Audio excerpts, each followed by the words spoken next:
Welcome to another episode of the 100% podcast, and today I'm joined by a brand new guest to the show. Melina is a performance coach and breath specialist in wellness and fitness and performance as well. Welcome to the show. Thank you. Thank you very much for having me. You're welcome. We've given you the little story of how I stumbled across you through a mutual contact of ours. Yeah. I was like, that seems like such an interesting niche and topic to come on and talk about. I'm going to learn something today. And you said you might, but hold on a minute. Let's not get too excited now. Where did being interested in breath and specialising right down that little rabbit hole come for you? Well, it's. I think it's a story I have to start from the beginning. Ooh. Wow. From the beginning. All good stories need to start at the beginning, yeah. When I was born, I started breathing. Essentially, I was in the Air Force as a trainee pilot, which was quite a high performance, high pressure sphere. And I realised in hindsight, I went in with a certain level of expectation that there would be a sort of stress management or crisis management that you would be taught. And turns out that the way that we teach stress management at the moment in the military is really about stress tolerance. The thing with stress tolerance is that it's just your ability to grizz something out. And if you do that, which is great in certain situations, of course, sometimes you just have to dig in and dig out, and that's it. Yeah. But if that's your go-to way of managing stress, then you're going to end up with certain symptoms of chronic stress. And so I was seeing immune issues, digestive issues. I was seeing insomnia on like a squadron-wide scale. I had 2 friends with stress-induced heart palpitations, like low mood, irritability, all sorts of stuff happening. And it was all under this veneer of like, we're all fine because we have to be, because the culture is like, you're fine or you're shit. And so I tried to raise it at the time because I realised that a lot of people were not hitting their crew rest before going flying. And the issue with that is that it's a legal requirement. You have to hit a certain amount of rest before you operate an aircraft. And people were just basically feeling like they had to lie about that in order to continue training. And I was like, I think that's a flight safety issue. And it was not respected as such at the time. Like your opinion wasn't respected at the time, no? Is that what you mean? Yeah, pretty much. Yeah. So like I ended up doing a survey of the whole squadron, and 64% of the trainees said they were struggling with sleep in some kind of capacity. And yeah, it was definitely showing that there needed to be a better stress management support. So there had to be something put in there. Like the pipeline at the time was going through privatization, so we were expecting the same output from pilots, but with less hours. And so that was putting more stress on them, but there was no stress management to balance that. So everything was just a bit out of whack. And I made a decision. I was like, okay, I'm not really taken seriously at this stage. Maybe I can try and climb the greasy pole and like, get rank and maybe like influence some change that way. And then I realized that I would end up having to stay in that environment, going through that for the next 20 years to maybe have a chance of making something better. So I was like, no, that's not for me. And I left. And all I ever wanted to be was a military pilot. That was like my absolute star eyes golden thing. Where did that dream come from? Well, like I joined the Air Cadets. I went to the Royal International Air Tattoo, which is like the biggest military air show. Mm-hmm. Saw a typhoon and was like, that's sick. I want to do that. Like my mum was obsessed with the red arrows. I grew up next to RAF Odium that does the Chinooks. Oh, wow. Got a Chinook flight and was like, this is awesome. Got into air cadet gliding and started teaching other air cadets how to fly, like whilst I was a cadet. And so, yeah, just like was obsessed with the Air Force, in love with the Air Force. And so when I left, I was like, now what? Like completely untethered, and ended up in Glastonbury, of all places. I'd never been there before. I just felt like I have to go to Glastonbury, and ended up on a year-long conscious connected breathwork training. Amazing. Which was the start of the breathwork journey. But at first it was very like using breath as deep inner journeying and like deep exploration. And I thought that's interesting. So I went to India next. Wow. Yeah, and did like yogic breathing and pranayama. And I was like, okay, there's something really interesting about this. Did some more training back in the UK that was looking more of the scientific research behind it. And yeah, that was when I had the epiphany of this is what like I needed, my colleagues needed when we were in that high pressure environment. Yeah.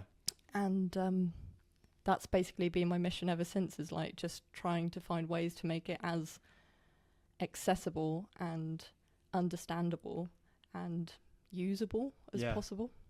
So yeah. I mean, where I have limited knowledge on breath, but what I do know is that over time, even the way that humans have developed their breathing has changed, right?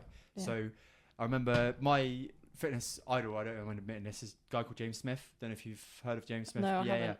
But he has had a podcast. He's got a new one now. But anyway, he got a guy called James Nestor on, who is like the breath, like I think he's quite well known in the breathing world. I mean, we're all well known in the breathing world because we all have to do it, right? But you get what I mean. And the way that our skulls have reformed means that we can't breathe as well through our nose as possible. And even from my avenue of running and performance and training other people, you can always tell how your fitness is and how other people's fitness is by the quickness or the speed of which they change from normal breathing, maybe through their nose, to gasping for air through their mouths. And I just find the whole thing really fascinating. And then the flip side as well, from the crossover between you being in a real high stress, high performance environment of the Air Force training to be a pilot, that element of spending no time to recover and sleep and spend time with yourself, just breathing essentially, crosses over from high performance military environment, but also to like general public as well, right? Because so many people are distracted, think that things are way more important than they maybe actually are, and like where's the time to slow down and take heed of what's actually going on? Yeah, so the thing that's interesting about the Air Force is that it's not that it's a failing of stress intervention, but it is an evolution that like didn't exist whilst I was in. And so the way that, and I think this is, it's not just Air Force specific, but kind of culture wise, is looking at stress as something that we either tackle mentally. So we look at it as a mindset problem, and we're going to take the mind that is in a bit of a jumble and we're going to apply some more mind to it, and somehow that's going to fix it. It's like, varying degrees of results, I think. And secondly, just cope. It's like there wasn't that middle way yet, and things are changing, particularly with people like me who are like, this is how we approach the physiology of stress. So when we think about mindset work, it's about going, well, instead of taking the mind and putting it on itself and hoping that it kind of unknots, we instead go to the underlying physiology, soften that, get that into a steadier place, and in doing so the mind actually can let go a little bit more and relax itself. And then if you put mindset work on top of that, like the results are so much better. How do you do that then?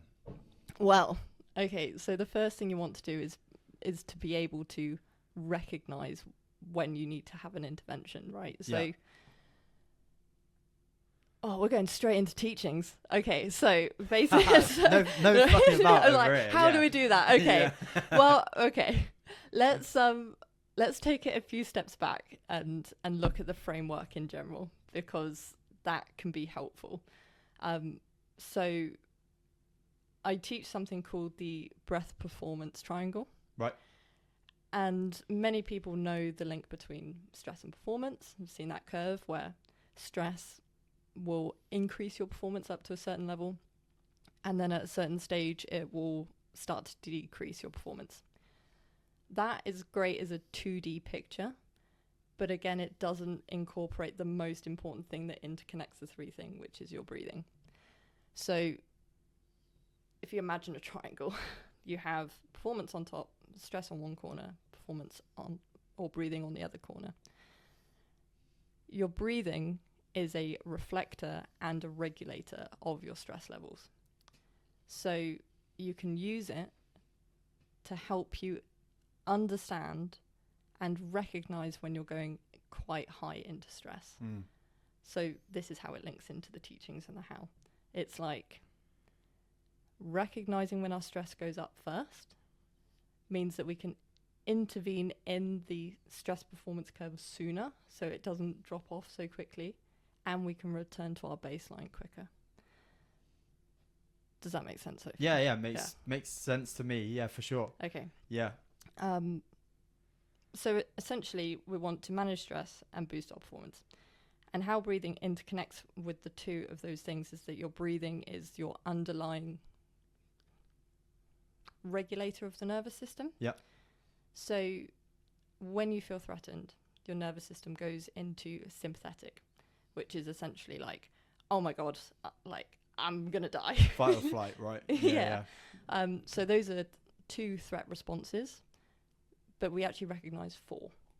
So when we go into sympathetic, we perceive a threat.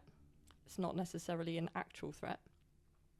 And one of the 4 responses come up: fight or flight, like you said, or freeze, or fawn.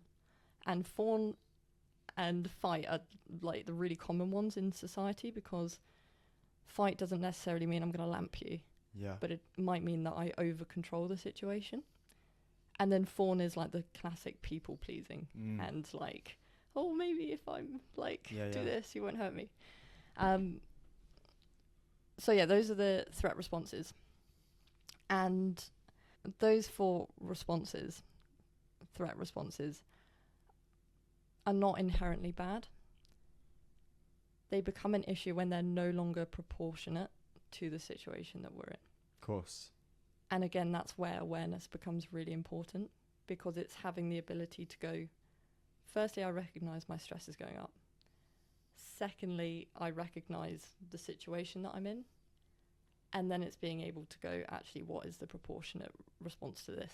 And your breathing as a reflector will give you an early warning indicator of something's not right here. Like, I need to pay attention because I might end up making the situation worse through choosing a threat response. Well, the point is you're not choosing a threat response. You fling yourself into it instead of choosing an action that's proportionate. Does that make sense? Yeah. And I think one thing that's where I am hearing that is that, like, through my own experience of dealing with stress, there, like, where you say you're perceiving a threat that may not be, sometimes if you are in a high stress situation, that perceived threat may not even be a real thing, but because you're already stressed, it's something that just like rolls and rolls around your head like repetitively. Yeah. And then that then makes you more likely to go into one of those 4 responses, right? And like you say, I think when you think about our brains, they repeat patterns, don't they? Yeah. So if you're somebody that is labelled yourself as a people pleaser before, then you're more likely to try and like please whatever that stress element is, especially if it's to do with other people, which obviously gives you that impression. And then obviously when it comes to fight or flight, that can be come out in so many ways, can't it? Yeah. Like anger response. And I think, like you say, when we bring the whole conversation of what we're talking about today with breathing and breath, no matter what element of breath that you look into, which has hit so like ice baths have just like started to take a dive off of the the mainline agenda in the self-development world now, because they're saying, oh, it's not as good for recovery as before, but it is good. Yeah, there's a few studies coming out around that at the minute. And then on the flip side as well, with Headspace and meditation, so I use the Headspace app, but even with that, spending more time on your own, regulating your breath, noticing your breath, and even when it comes to running, I find that being one of the most, you're never more aware of your breathing when you're running, and you're trying to run at a conversational pace, because it's the only thing that you can kind of use as a metric is, well, can I talk, or am I breathing too heavy, right? Yeah. But all of those areas, whether it be ice baths, meditation, running, and even breath work, like, the holistic with the drums and all of those kind of things, they bring us right back to like present moment, which is our breath. Yeah. But if we're not practiced enough to notice, maybe not self-aware enough to notice, or we are in that high pressure environment where, like you say, there's a mindset of well, actually, I do feel a bit stressed right now. I'm aware enough to know, but I've just got to say fuck it and carry on. Yeah, right. It gives us no chance to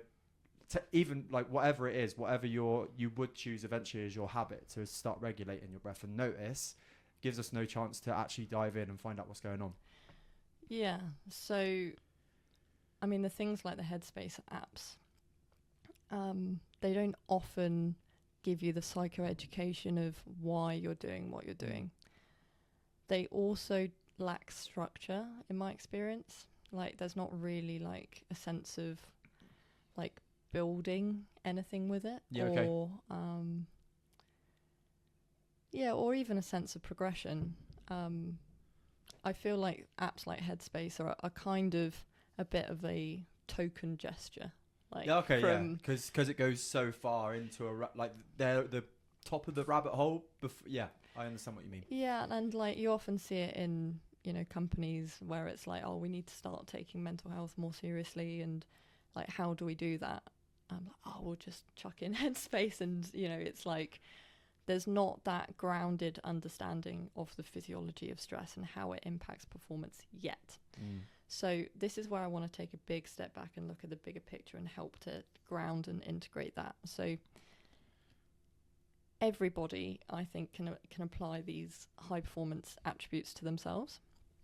So it's not high performance as in like, I'm a high performer and I'm better than everyone or anything like that. It's like everyone should be able to look at these attributes and see how you can apply them to your own life. So high performance, I like to break down into two characteristics, which are performance and protection. In other words, that's what you're doing, your ability to do well at what you're doing, performance. And then protection is the ability to keep doing it. So it's essentially protection as sustainability, because it's great being a high performer that is, like absolutely top of the top for like a year and then crashes and burn out and like has to rebuild themselves from nothing.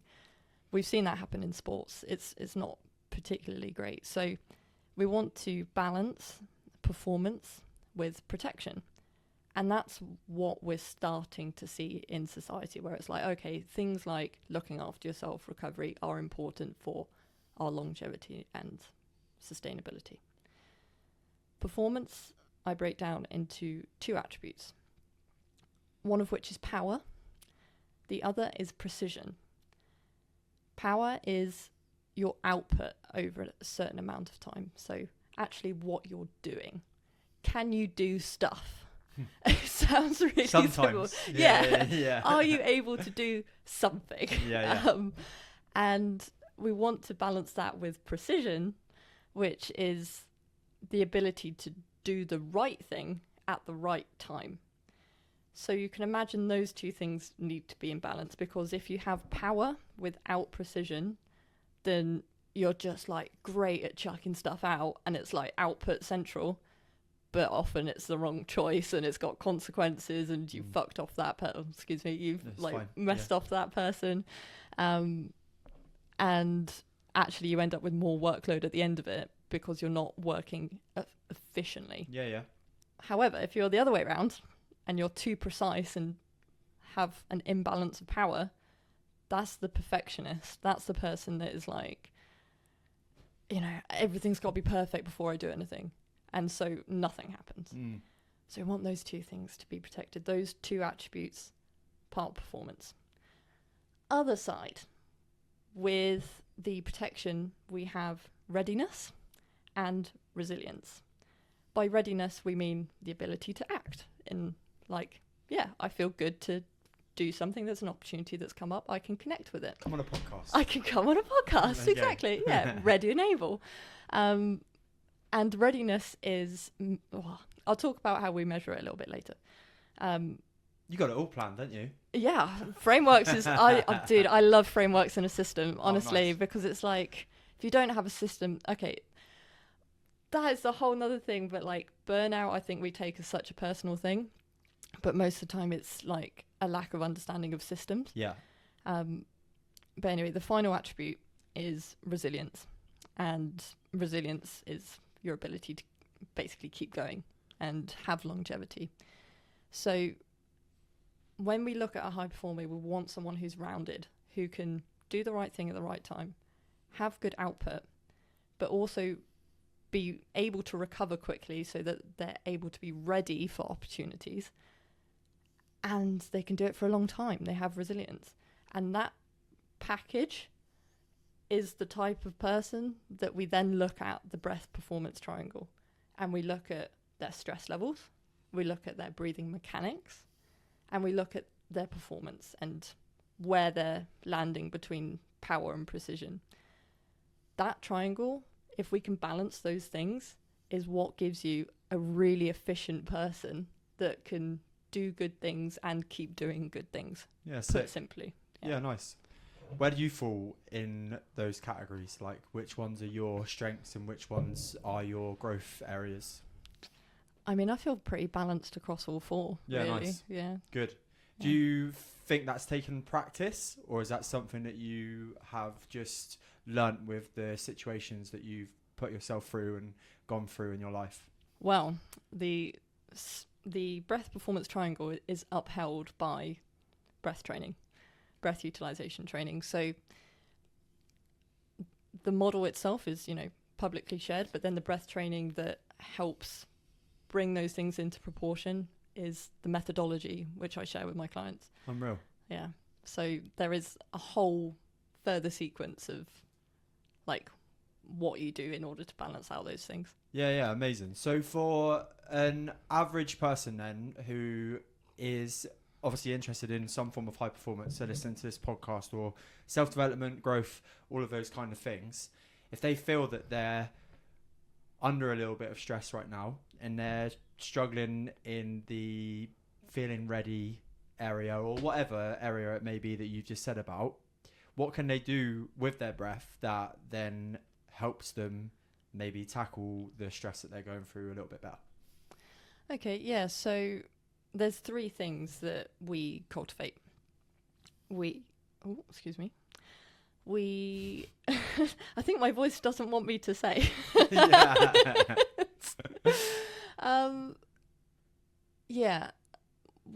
So what I will do is I will dispel some myths quickly. Okay, yeah, good. I think that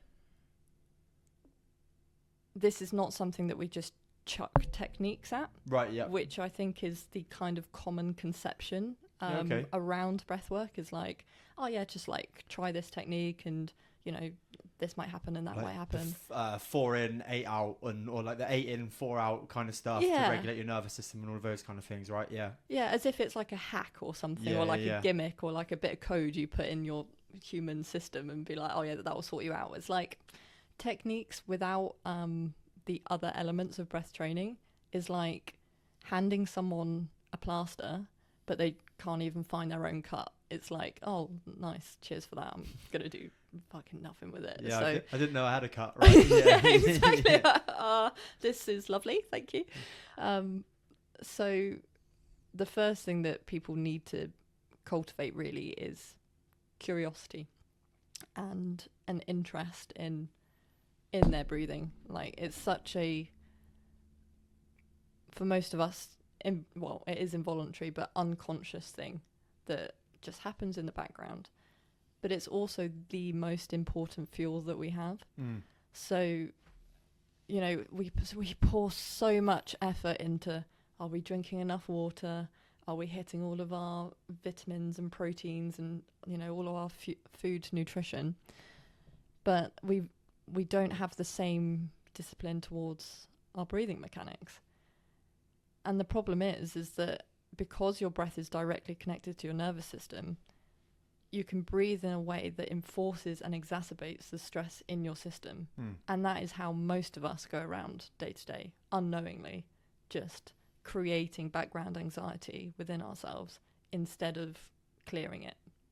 So that's the first thing I'd encourage, is just like curiosity and like, actually, what is my breath doing? And like, how can I notice it throughout the day?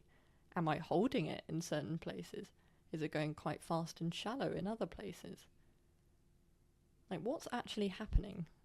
You can always tell, in my experience, when you're in a environment that you're not necessarily comfortable with how you're breathing.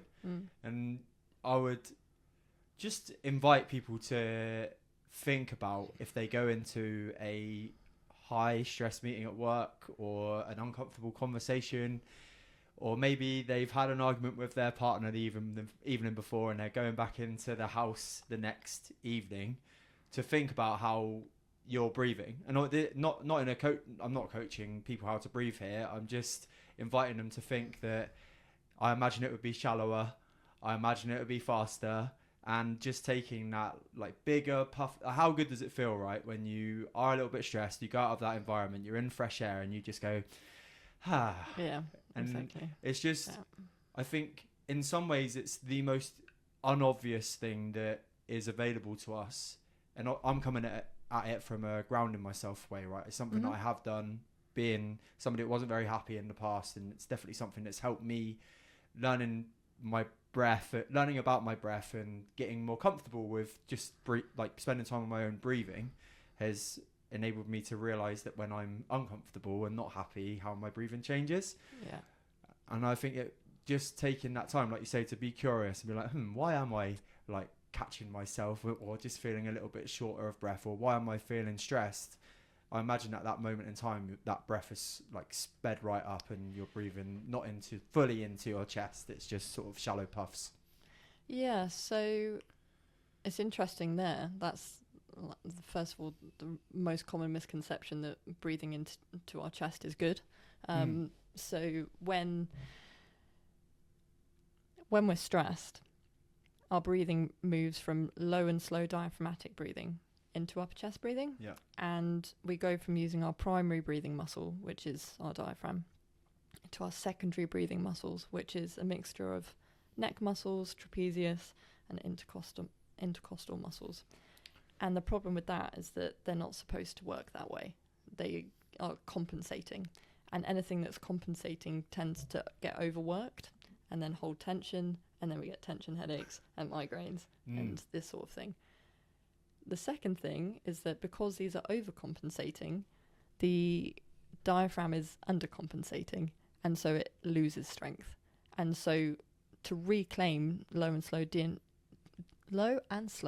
deep diaphragmatic breathing takes time, because it's uncomfortable at first, because not only are you facing like a change, and that takes energy, you're feeling a muscle that is underworked, and it's like going back to the gym for the first time in ages, and you're like, oh my God, I'm so weak and this feels horrible. And then the third thing is that we can actually become really sensitive to our CO2 levels, and we can get something called air hunger, where if we get into a pattern of over-breathing, our chemoreceptors, which is the barometer for oxygen and CO2 in the blood, become hypersensitive, and so we feel like we have to over-breathe to survive. And so when we start to change those breathing patterns, we have to go through a slight discomfort of your body thinking it's suffocating even though it's not. And that sounds terrifying. Yeah. It's like, I don't want to do that. And some people train their chemoreceptors by just blasting themselves with CO2, which is horrific. Don't do it. Right. Don't do it. It's like mild torture. You don't need to do that. You just need to bring yourself into a practice where you're encouraging low and slow, deep diaphragmatic breathing. If you notice some discomfort, just notice it and then, keep going. If it becomes really uncomfortable, then stop and go back to normal breathing. So when people do breath work and they say they have like this high, is it because they're like essentially suffocating in some ways?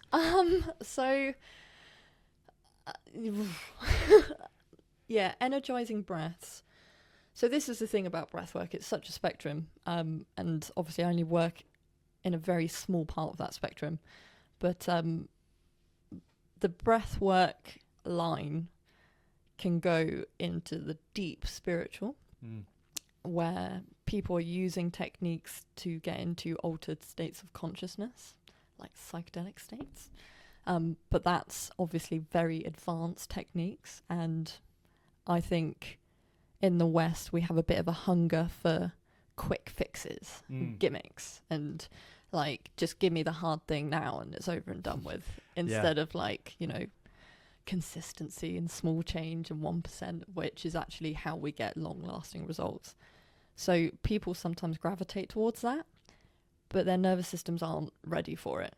It's like giving someone who's already wired crack. It's like, I don't know if it's quite the same actually. No, but I completely understand what you mean, because you like hear people talk about like mushroom experiences on these meditation retreats and stuff, but for some people it can give them the most frightening experiences of their lives, because they just aren't prepared for what's going to come out from their brain if they're so overstimulated, wired all the time, that when they go into an area that they have to just be themselves, it can be the most scary thing in the world. Yeah, exactly. So, and I think 90% of the population just need something to kind of lower the allostatic load, so that stress baseline that they're carrying. And it's like, there's an analogy called the stress bucket. Yeah, I've heard this. Yeah. Like, it's pretty well known. But I think a lot of us go around with quite nearly full stress buckets, and the first thing we need to do is just learn how we can empty that out a little bit every day, which is part of building up essentially a daily practice. But yeah, anyway, the spectrum of breathwork. So we have the big crazy high experiences. Then we have breathwork as a therapeutic intervention, so people using the breath to meet traumatic things or to meet hard things. And then we have corrective breath work, which is basically making your breathing mechanics efficient again, because probably they're not. And if you think of your breathing as your brain's fuel and your brain as an engine, most of us can figure out that if the fuel supply is inefficient, like irregular or ineffective, then your engine is going to let you know pretty quickly. So there's that. And then there is techniques. And techniques are only useful as long as we know how to apply them. So when I teach techniques, I teach them in something called event cycle management, which is partnered with breath intelligence. Okay. Which is a mixture of breath awareness, so basically increasing our interoception, our ability to notice our own stress signals and intervene quickly. So we're starting to go full loop now. And mixing that with breath education so we know what it means. So then we can tell where we are in the event cycle and we can apply the right technique based on where we are. But the idea with the event cycle is to stay as close to our balance as possible. There are obviously times where we're more activated and times where we're less activated, but we want that margin to be not huge. We want to be able to do big things, but feel relaxed doing them. So, I mean, that's kind of my philosophy as a whole, is like, we want to be able to do impressive, hard stuff, but make it look easy. I think as well, there's an importance to notice that, and without you're more than aware of this, I know, but just for the listeners' sake, it's really normal to feel stress from a human psyche point of view. But if that stress, so like for example, if you're going to go and speak in front of a big group of people, that's going to bring your nervous system to the foray, right? It's going to bring it to the front. It's going to make you a little bit more stressed because of that fear of judgment or whatever it is, and that's going to maybe change your breathing. If it's, again, we mentioned the awkward conversation that you might have on the horizon, that's going to bring some form of stress out as well. But one thing that, as you say, breath work across all of the pieces, and clearly yours is more dialed in towards like high performance and making sure we're ready for high performance stuff, is that if you do practice in some way, noticing, being curious, slowing down, working with someone like you to regulate this breath, then it's going to not take the stress away, but just allow you to become more skilled of dealing with it, right? Yeah. So, yeah, let me just think about what you're asking me there. So in essence, stress is normal, but there are things that we can do with our breathing that can make you better at dealing with that initial stress response. Yeah, I think it's an interesting question because there's kind of three ways that I can reply to that. I think Let's have all three. Okay. Yeah, so a stress response is completely normal in the fact that it's a very finely tuned, millions of years of evolution designed thing to keep you alive, right? And that's fantastic, and we don't want to get rid of that. However, the way that it works means that it gets activated when it's perceived threat and not real threat. Yeah. And when it does get activated, parts of our brain functioning shut down. So if you imagine that your body and your mind as a system has a net amount of energy in order to get all of the functions it needs to work. So like your respiratory system, your cardiac system, your nervous system, your immune system, your digestive system, your mental functioning, and your emotional processing. All of those things take a certain amount of energy. When we're relaxed and clear, the energy gets distributed proportionally between all of those things so that they can function well and effectively. When we perceive a threat, your system very cleverly goes, well, I'm scared that I'm going to die, so the last thing I'm going to think about is deep cellular repair or like digesting my Weetabix from this morning. You know, it's like I care about getting away from the tiger that's just walked in the room. And so I'm going to send some of the energy that was helping my immune system and digestive system and emotional and mental processing, and I'm going to divert it to my heart and to my muscles, and I'm going to keep it in my upper chest, and hence the breathing goes in the upper chest. And I'm going to fire the amygdala up, which is the fear center in the brain, so that I'm alert and I'm here and I'm present, but in a picking up all of the potential threats around me kind of present, not in a nice kind of present. And the prefrontal cortex is going to shut down, which is responsible for your logic, decision making, rationality,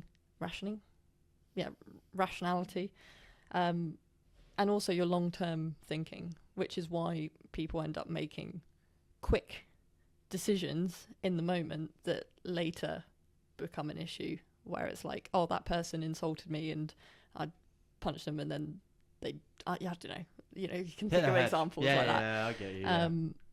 So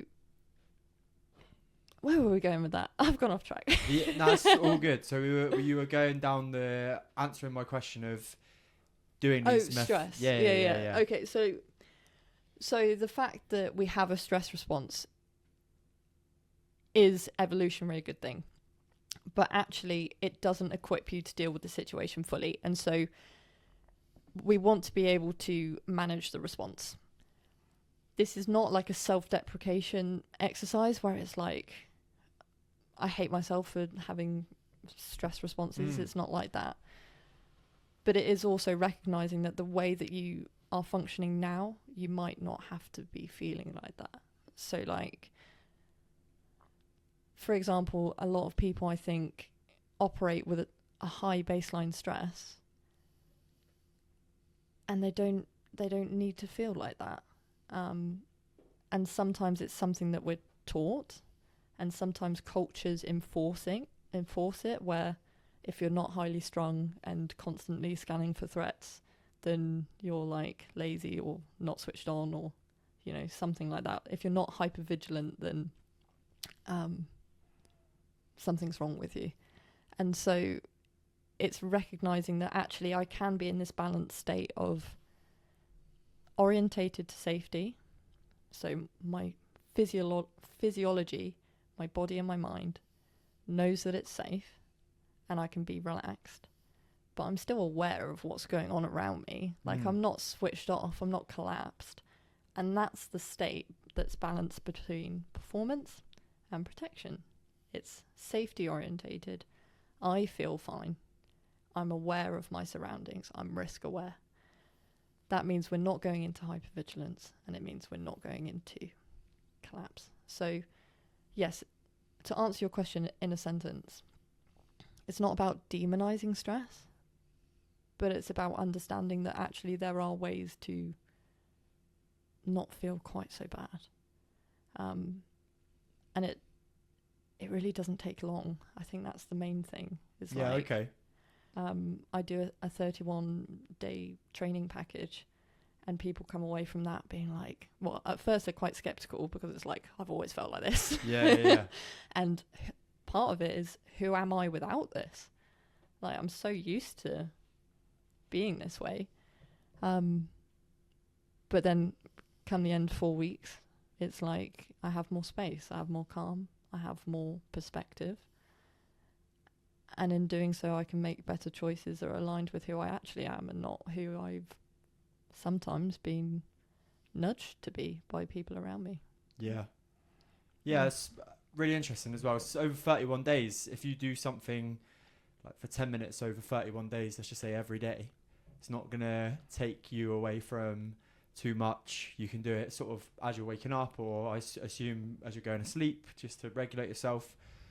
It can be amazing what can happen over that time. And I'm listening to an audiobook at the moment by Dr. Joe Dispenza. Oh yeah. And he talks about how you can fire and then rewire parts of your brain, essentially. And the book I'm reading at the minute is called basically about not being yourself, or training yourself to not be yourself, or something like that. Hold on, let me just get the title up.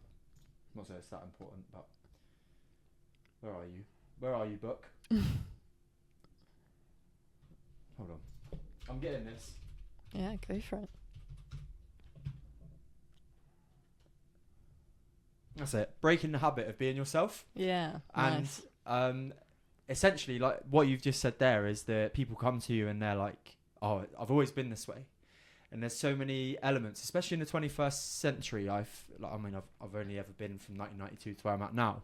But I find it even more noticeable now, especially with conversations that I have with people in my line of work, where they're so fixated on this is just how it is, and inviting people to understand that you can, like every pathway you have in your brain, whether it's whatever you do the first thing in the morning, normally like without going for a wee, there's like a habit that you'll go through or go for.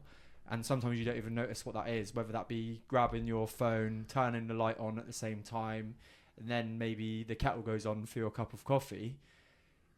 If you really are curious and you take time to slow down and be like, right, what would actually set me up properly for this week or today, or the meeting that's coming up for today? Slow the breath down, maybe a pint of water first before caffeine, all of these kind of things. Then that thing that you said will always be the same can slowly start to unwire itself, and then you'll fire new neural pathways that then create new habits. And it's just a really like even obviously bit more broad, I think, away. But what you said has just brought me back to what I'm listening to right now, and just giving people the opportunity to invite and be like, do you know what? I may feel quite stressed right now, and actually I am noticing I'm breathing straight into my chest, but it can change if given the right amount of time, right? Yeah, exactly. Yeah. And I think, what do I think about that? Yeah, that's great. You're just going to agree. Yeah. Nice, thank you. I also wanted to say as well that with the personal training that I do, something that I notice a lot, and actually you've broken it down in a nice way for me to think about today, is that when people lift heavy, so squats or deadlifts or even bench, we ask for a brace, and the amount of people that can't brace properly that I've noticed, the breath goes to here rather than to here. It takes so much practice and again retraining a pathway, and there is like a trick you can do. You can get people to put their legs against the wall, which like gives you the avenue to get the breath right into the stomach. Nice. But it takes a while for people to notice when it's actually working or not, and you can get people to wear a belt, and if the belt expands, and obviously you're getting the breath into the right area and those kind of things. But again, it's something that you don't think about, and like I say, I'm not going to disagree with you, but I think Headspace has its place for maybe an introductory place. And I also believe that if it's maybe a avenue into exploring an area that you may never have explored before, right? Like slowing down and meditating and all of those kind of things, because as you say, there's so many different perceptions and false perceptions with what it's asking you to do. But I think the awareness around how many different avenues that your breath can have an impact on, like your digestion and all of the things that you've mentioned today, is pretty eye-opening, I think, and I've learned plenty from today's episode from what you've said. Do you, I'll ask you a broad question. Obviously we are in the era we're in now. There's so much more distraction, there's so much more choice, there's so many more cheap dopamine hits that people can go out there and get. Would you say that it is harder now to be curious and find out what's going on with things like your breath and all of the things that come under the category of what we're talking about today? That's a great question. Before I answer it, I just want to clarify with Headspace. I think Headspace is great. I just, in my experience and a lot of my clients' experience, it's something that people do for like a week or 2 weeks when they feel shit. Yeah. And then it's like, oh, I feel good again, and it's gone.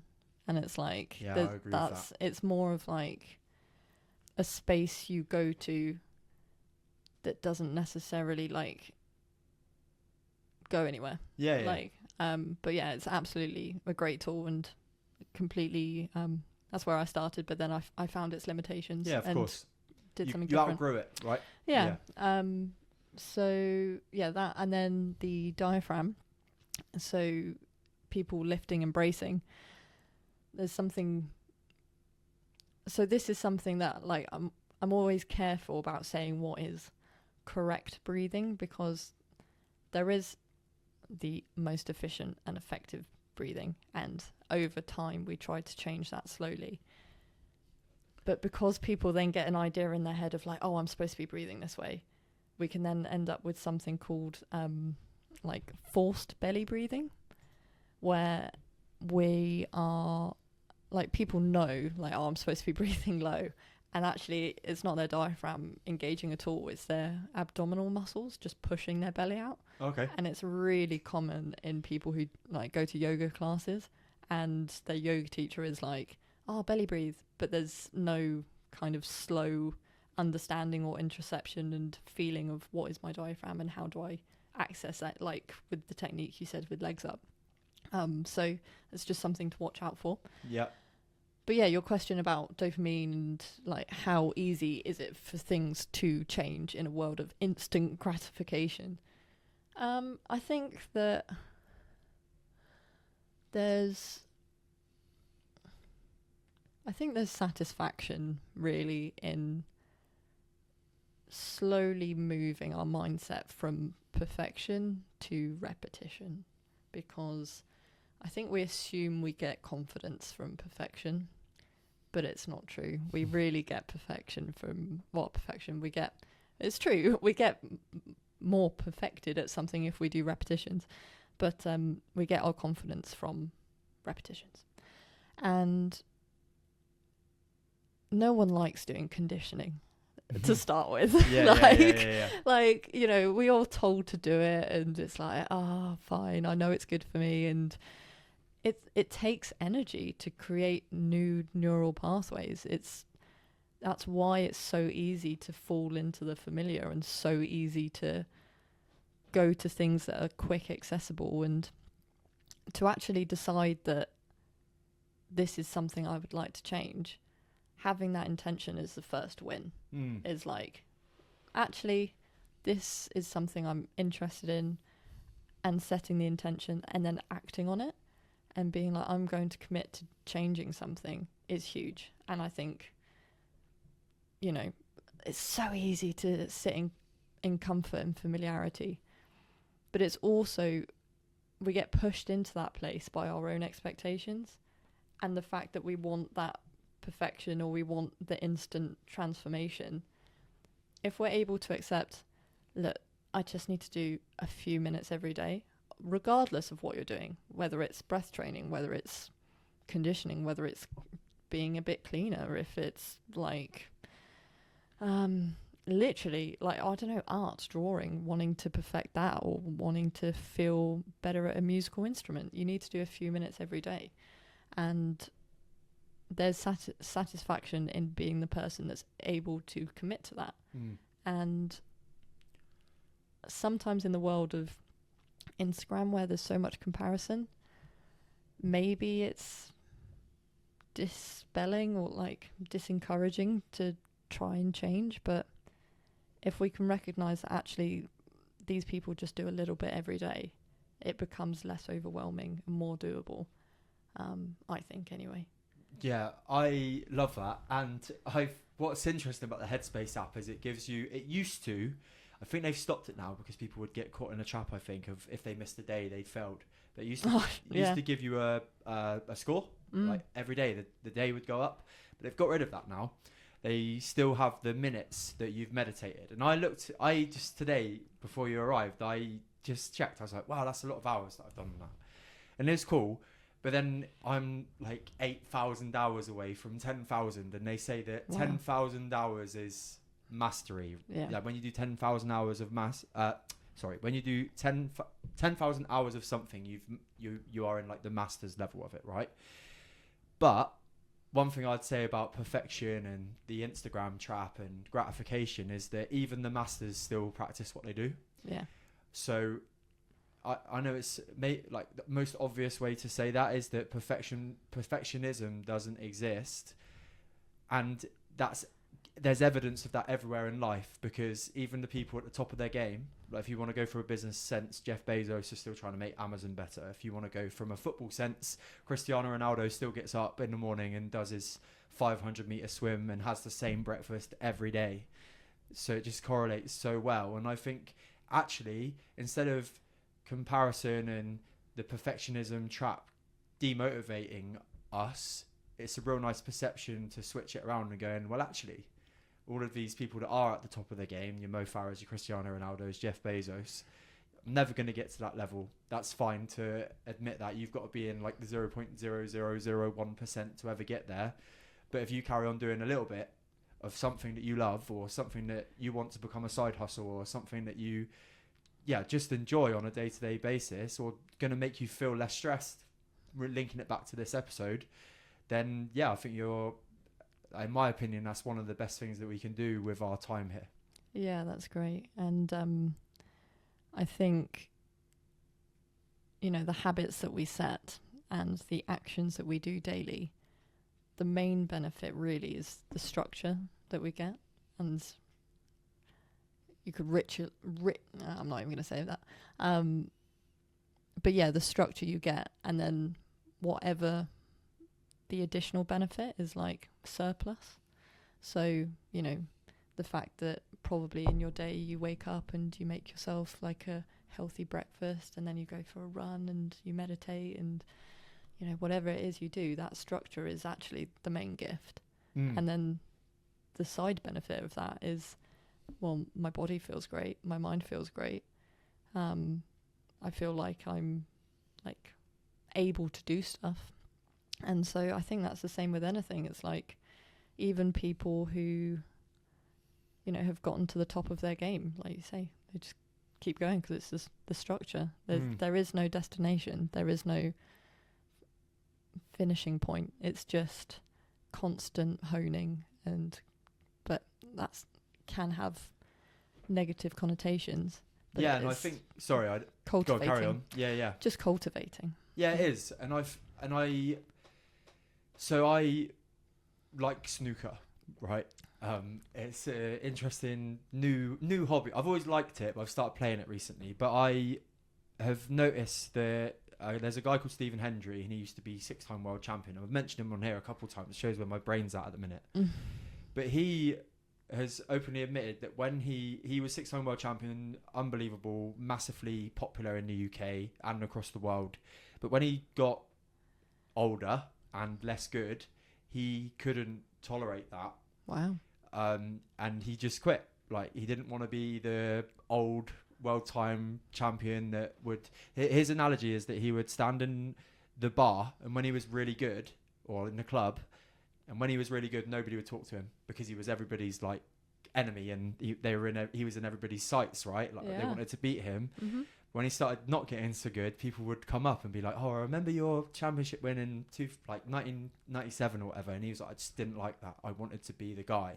And that's where, like you say, he'd lost track of potentially the structure of the life that had created the world championships and was just focusing on the world championships. And then the other thing as well is that whether it's good or not, I'm just opening it up for conversation for people to think about as well, is that when you see these professional sports people, you hear that the pro footballers that have woken up every day, they've gone to training, or like Olympic athletes who've gone to swim every morning, and they've gone to the gym, and that is taken away because of retirement and all of those kind of things. The struggle then becomes real, because the structure that they've built their life around, that with the gratification of playing in front of 1,000 to 100,000 people and performing on the greatest stage of them all at the Olympics, is taken away. And then it becomes about making the journey more about what you're learning and what you're experiencing over the time frame than actually like medals and stuff like that. Yeah. And I think to leave with a bit of a, I don't know, comparison, like you can have the same level of performance or output, but you can either do it in a way that is slightly less straining, more enjoyable, or you can do it in a slightly self-punishing, like aggravated way. And I think like there's so many examples in sport of like people who are kind of driven from some form of childhood trauma, and then people who are driven by the structure and the joy of what they're doing, and balancing that performance and protection, not burning themselves out by stealing some of that energy and protection and forcing it into performance. It's like from the outside, same metrics, maybe same output, but I know which one I'd rather be, for sure. Yeah, I love that. Okay, to wrap the episode up, I'm going to ask you the traditional 100% podcast question, and it simply is, what is the greatest bit of advice you've ever been given? I think the greatest bit of advice I've ever been given is, oh God, lots comes to mind. Well, that's good. Good advice has been given then. Yeah. Good advice has been given. Trust yourself. Ooh, nice. Yeah. Make a decision and see where it goes. And don't break your own integrity just because it's easier. Mic drop. Boom. Melina, it's been absolutely unreal. I've really enjoyed today's conversation with you. Where can people come and find you if they want to come find out more about you and your work on breath? Well, you can follow my Instagram at Fix Your Breathing, or head on over to my website, which is www.thebreathpeople.com. Amazing. If you have enjoyed today's episode, please drop a like and subscribe on YouTube if you're watching here. And if you're listening on Apple Podcasts or Spotify, subscribe and like the show, and you will get every download every time an episode drops. I'll see you here with a new episode very soon. Bye-bye.